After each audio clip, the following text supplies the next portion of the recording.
Tomorrow, Congress set to certify the Electoral College win for President-elect Joe Biden, but it's not expected to go smoothly, as you might have heard. Joining us now is U.S. Representative from Texas, Lloyd Doggett. Thanks so much for the time here on KVUE this afternoon, Congressman. Thank you. Well, this is usually a process, and you've been part of these before, not many people outside of the U.S. Capitol really pay attention to. Are these Electoral College objections that we're expecting to see tomorrow normal, and what are you expecting?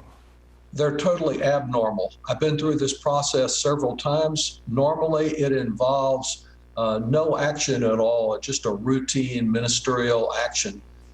It is very troubling where we are. It's a danger tomorrow, not just a physical danger with President Trump calling out the Proud Boys and these other white nationalist groups who've demonstrated their violent behavior before here in Washington, but more importantly, a danger to our democracy.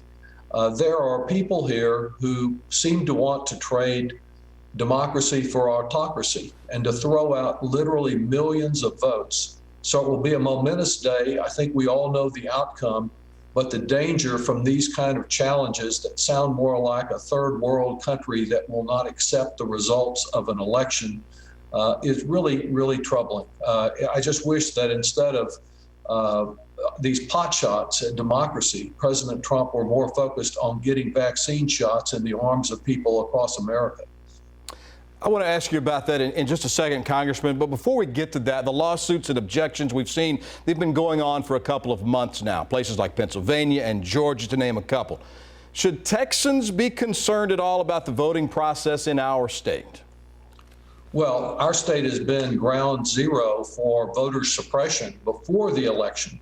Attempts to limit voter participation, an antiquated registration system, voter ID, the governor interfering with our ability to vote at multiple locations, only one location per county for early voting, all of those kind of steps. But this is an attempt to suppress the results after the election.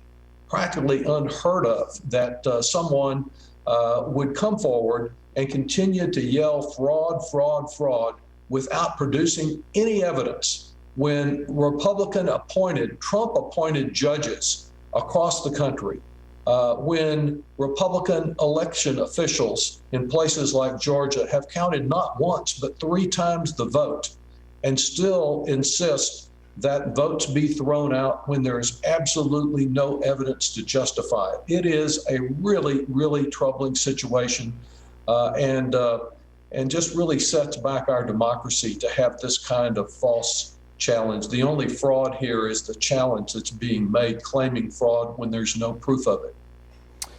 Let's talk just for a bit about the pandemic, Congressman. From what you've seen thus far, how has the COVID vaccine rollout gone here in Texas specifically? Totally chaotic. Governor Abbott again failed to deliver in dealing with this crisis. He promised in early December that 1.4 million Texans would get their vaccine by New Year's Eve, and we haven't had anywhere close to that. Our healthcare providers, our hospitals, don't know when vaccine will arrive, whether they'll have enough, whether they'll have a shortage. Our county officials don't have the information in any central place of who, where, and when the vaccine is going to be out there. And there are many people who are, of course, quite anxious, getting in line, calling everywhere, trying to find out about the vaccine. And then a further problem is that against the long-standing disparities in healthcare in Texas and the fact that so many of our Latinx community, our African-American community have much higher rates because of the kinds of jobs that they do, that we're not getting the vaccine out to some of those essential workers who've been most affected by this pandemic. Does there need to be a national plan, Congressman? Absolutely. President Trump has treated this, and Governor Abbott have treated this the way they did personal protective equipment last spring, the way they did testing last summer, with chaos, with state-by-state lack of coordination anywhere within the state. What we need is a very strong national plan that backs up the state and local efforts in a way that provides some consistency and gets this vaccine out as quickly as possible, because I know from the calls and the contacts I've had how many people are out there very anxious to get it and to protect themselves and their families.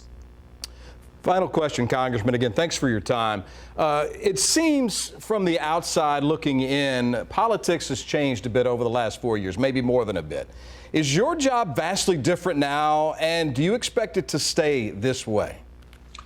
Well, I think everyone's job is different these days because of the pandemic and the fact we're doing all of our contact through Zoom instead of person to person. That provides a certain amount of distance that affects things. But yes, I would have to say that in the last few weeks, indeed in the last few hours, it's become a very, very different situation.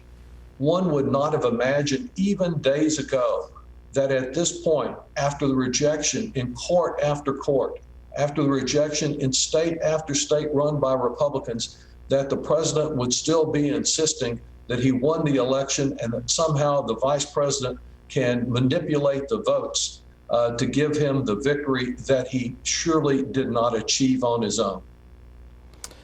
Congressman Lloyd Doggett, thank you so much for your time here on KVUE with us this afternoon. Thanks a lot.